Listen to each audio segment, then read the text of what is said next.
보혈의 능력 주의 보혈 정결한 마음을 얻게 하니 참 놀라운 능력이로다.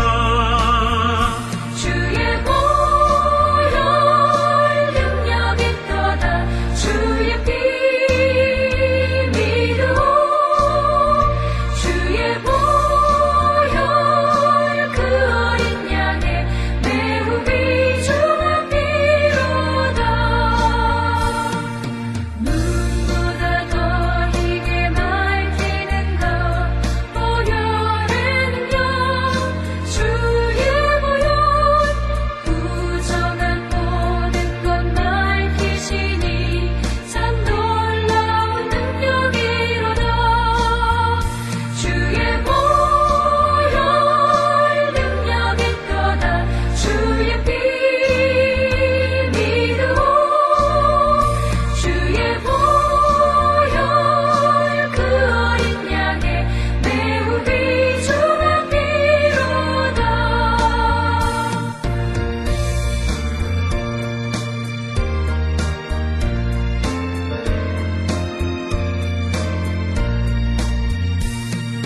구주의 복음을 전할 제목 보혈의 능력 주의 보혈 날마다 나에게 찬송 주니 참 놀라운 능력이로다.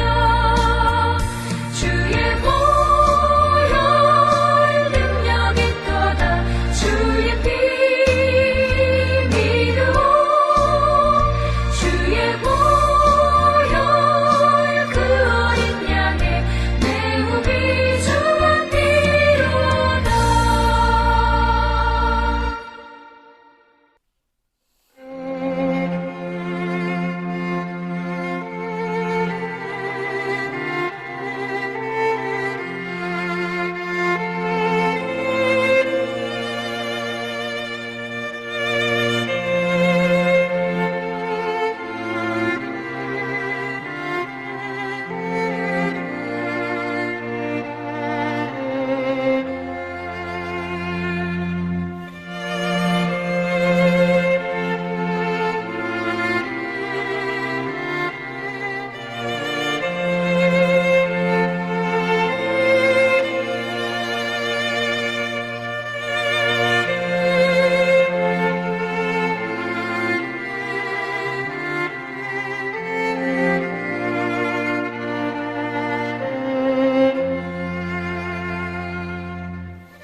우리가 마음의 뿌림을 받아 악한 양심으로부터 벗어나고 몸은 맑은 물로 씻음을 받았으니 참마음과 온전한 믿음으로 하나님께 나아가자.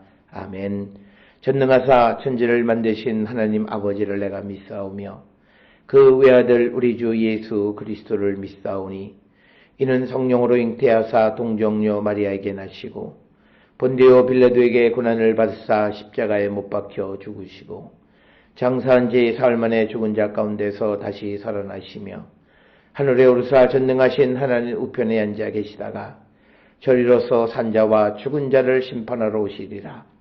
성령을 믿사오며 거룩한 공예와 성도가 서로 교통하는 것과 죄를 사하여 주시는 것과 몸이 다시 사는 것과 영원히 사는 것을 믿사옵나이다. 아멘.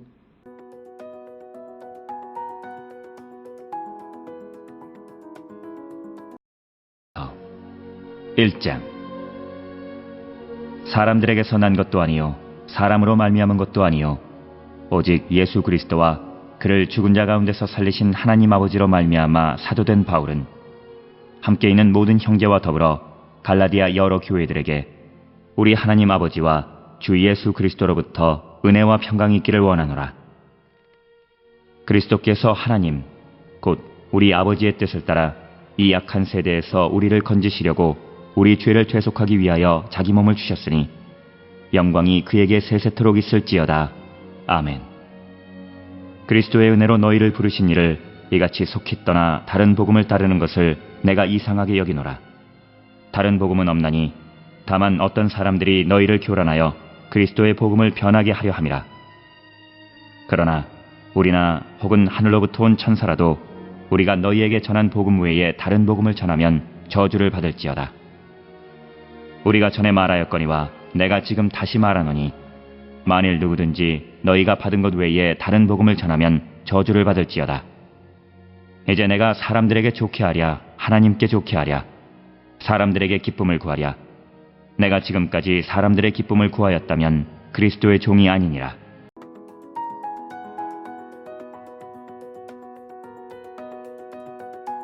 갈라디아서 1장 1절로부터 10절에 있는 말씀은 크게 두 가지로 나눌 수 있는데, 하나는 1장 1절로부터 5절까지에서 바울 서신의 보편적인 특징인 인사말, 즉 편지의 서언을 기록하고 있고, 여기에서 강조하는 것은 자신이 무엇보다도 예수 그리스도와 하나님으로부터 사도로 부름을 받은 자이다. 그래서 바울은 자기의 사도권에 대해서 변호하는 말을 이 인사말 가운데에서 기록을 하고 있습니다.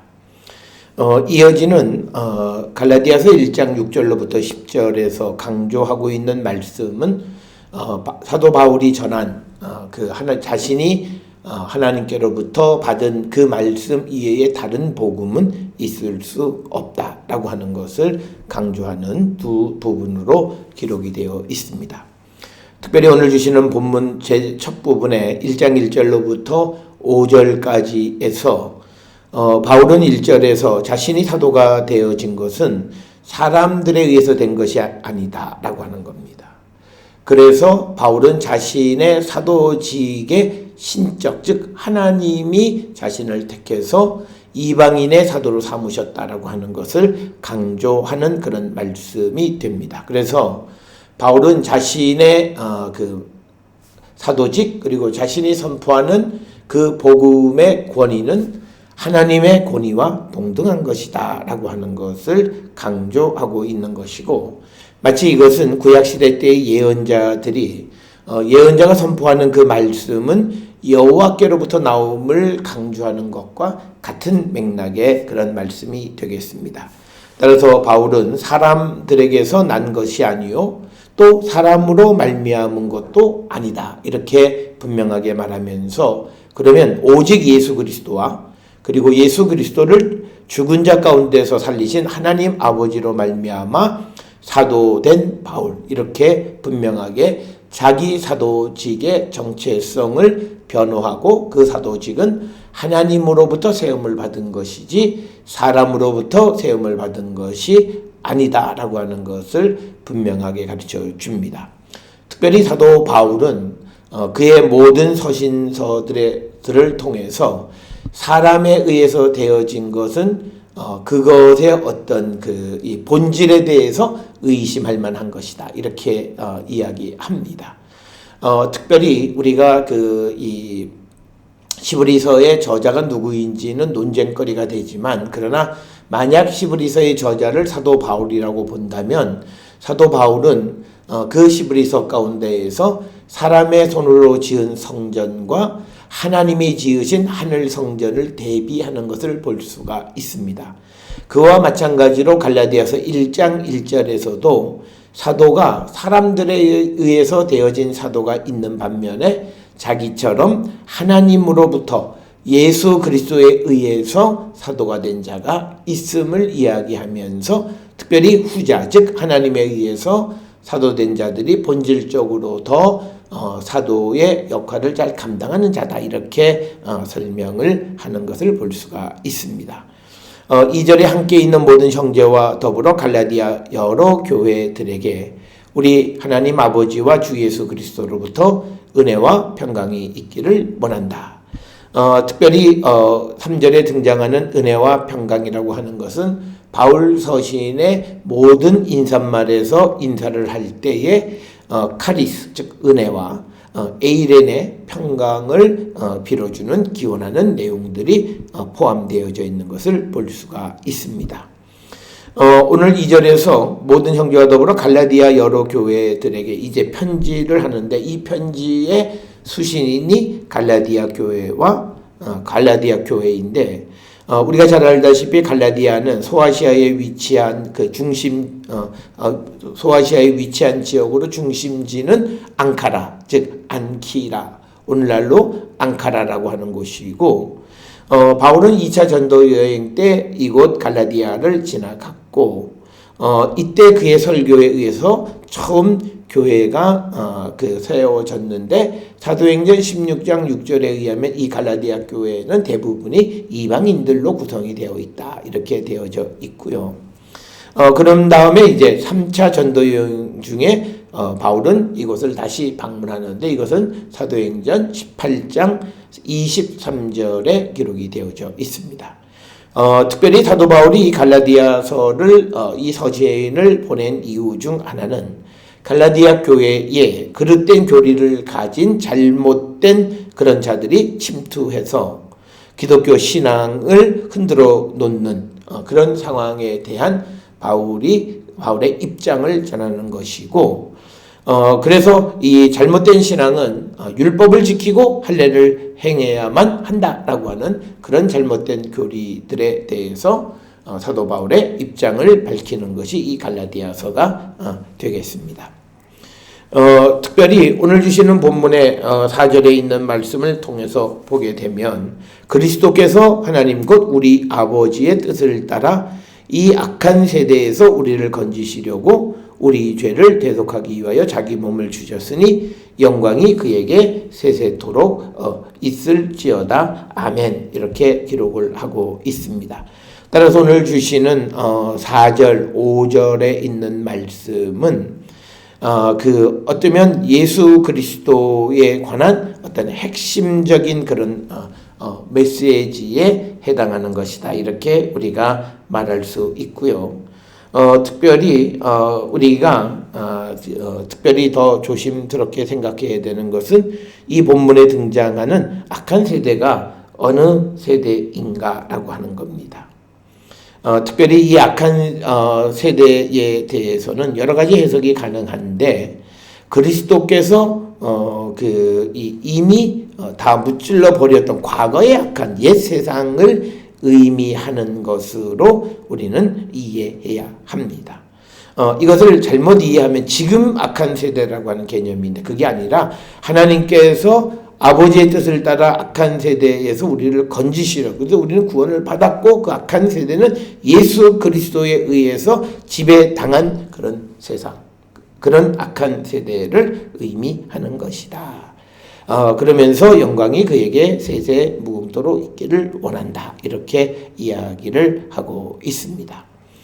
그래서 3절, 4절 그리고 특히 4절, 5절에서 강조하는 것은 뭐냐면 예수 그리스도가 이 땅에 오신 목적은 우리를 악한 세대에서 구원하기 위해서 자기 몸을 대속하기 위해서 자기 몸을 주셨다라고 하는 그 메시지를 우리에게 가르쳐 줍니다.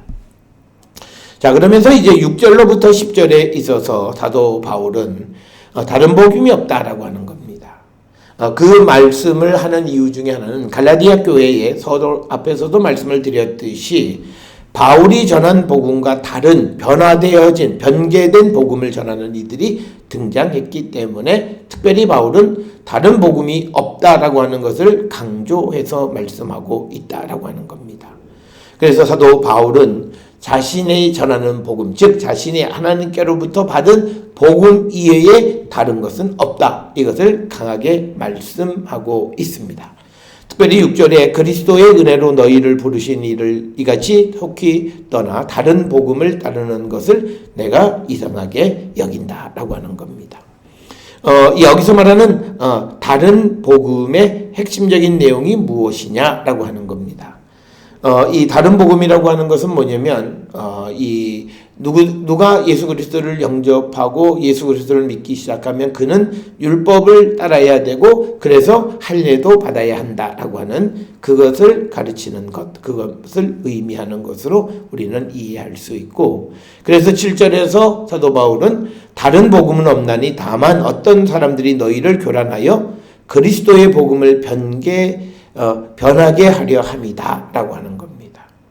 그래서 우리는 바울은 현재 이 본문에서 들려진 복음의 말씀만 듣고 따르는 자가 되어야 함을 강조하는 것인데, 이 말씀은 오늘 우리에게 있어서는 성경으로 주신 복음 외에 다른 복음은 없다라고 하는 것을 우리에게 가르쳐 주시는 그런 말씀이 되겠습니다. 따라서 우리 모든 성도들의 신앙의 기준은 하나님의 말씀입니다. 어떤 교회의 전통도 아니고, 그렇다면 우리는 가톨릭과 다를 바가 없는 것이고, 또 어떤 사람의 말에 따라서 신앙을 결정하는 것도 바람직하지 않고, 우리는 성령 안에서 하나님의 말씀을 묵상하고 그 말씀을 따라 살아가는 성도가 되어야 한다. 그래서 말씀 외에 다른 것은 없다라고 하는 거죠. 오늘날 우리가 살아가는 시대에 가장 어려운 것은 하나님의 말씀을 자기 마음대로 해석하려고 하는 사람들이 있습니다. 특별히 오늘날 많은 사람들이 하나님의 말씀을 통해서 사람들의 비유를 맞추기 위해서 어떤 말씀들에 대해서 이건 아니고 이건 이르지 않아도 되고 라고 하는 그런 말씀들을 하는 것들에 대해서 우리는 매우 주의해야 되고, 그것이 유명한 목사일지라도 그것이 성경과 기록되어진 것을 스스로 경감시키는 역할을 한다면 그건 굉장히 위험한 일이라고 하는 사실을 기억하셔야 돼요. 우리의 구원을 보장하는 것은 어떤 목사 한 사람이 아니라 하나님의 말씀을 믿고 성령 안에서 그 말씀대로 살아갈 때 우리가 주님에 의해서 구원에 이르게 되어지는 겁니다. 따라서 우리는 끊임없이 내 자신의 믿음을 더욱더 주께로 우리가 고백하고, 우리에게 들려진 하나님의 말씀을 듣고 그 말씀에 순종하는 것이 우리에게 필요하다. 그래서 우리가 기독교 신앙에서 하나님이 세상을 창조하셨다라고 하는 것은 이 세상이 하나님의 말씀을 듣게끔 만드셨어요. 그런데 여러 가지 이유로 사람이 그거를 듣지 않으려고 하는 것, 그것이 인간의 타락이라고 하는 겁니다. 그래서 우리가 창세기에서도 보면 말씀하시니 그대로 되었더라. 이게 창조고, 이것이 바로 기독교 신앙의 가장 베이직한 프린시플 원리다라고 하는 사실을 꼭 기억하셔야 됩니다. 다른 어떤 복잡한 것이 아니라 하나님이 말씀하시니 그대로 되었더라.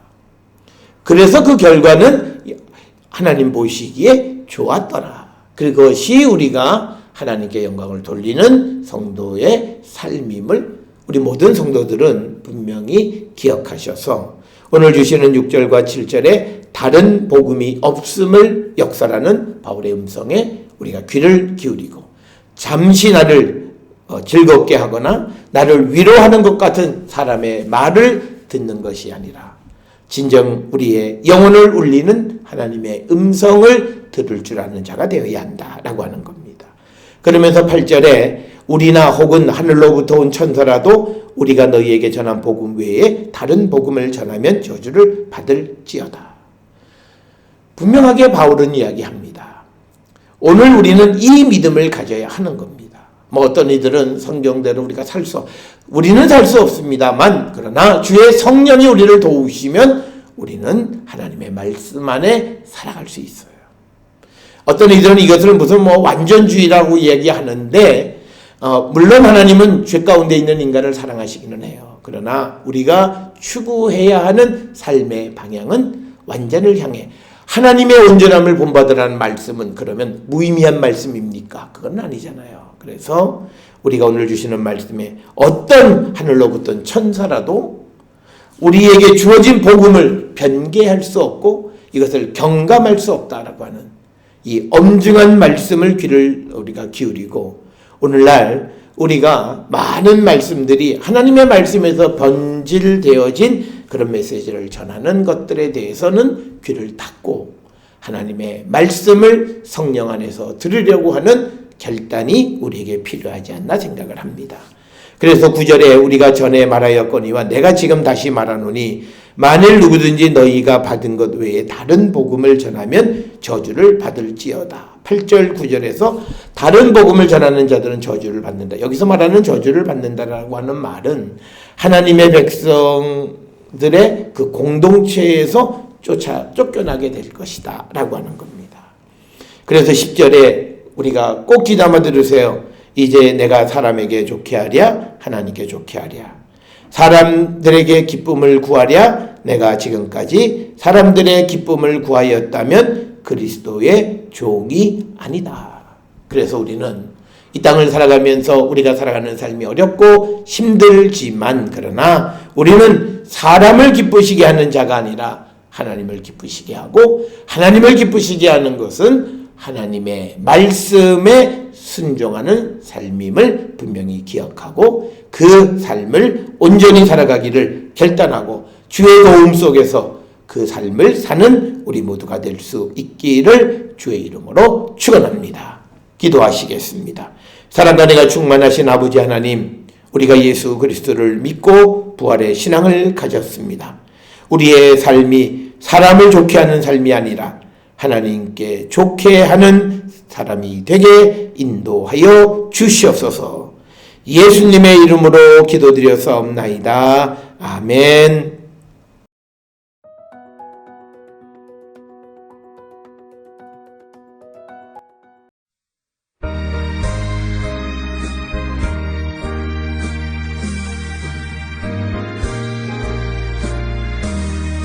기도하는 이 시간 주께 무릎 꿇고 우리 구세주 앞에 나아가네. 믿음으로 나가면 주가 보살피사 크신 은혜를 주네. 거기 기쁨이 기도 시간에 복을 주시네. 고난 일 마음속에 기쁨 충만하네.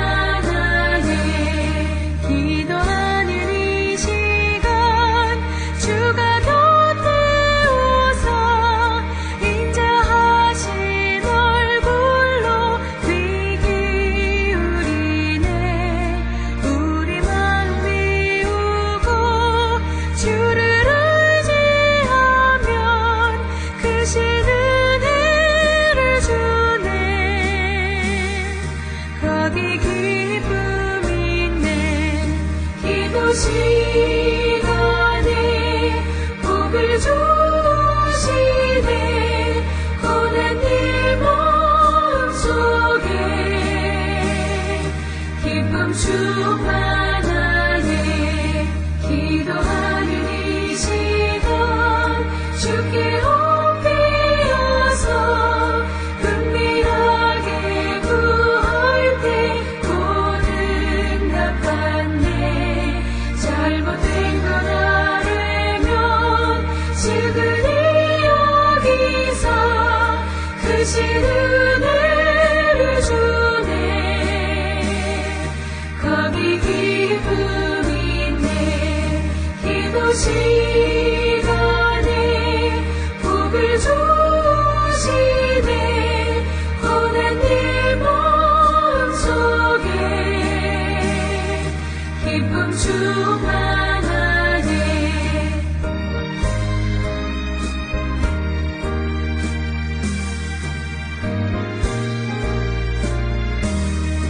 기도하는 이 시간 주를 의지하고 크신 은혜 구하며 복 받으리라. 의지하는 마음에 근심 사라지고 크신 은혜를 주네. 거기 기쁨 있네. 기도 시간에 복을 주시네. 고난 일 마음속에 기쁨 충만하네.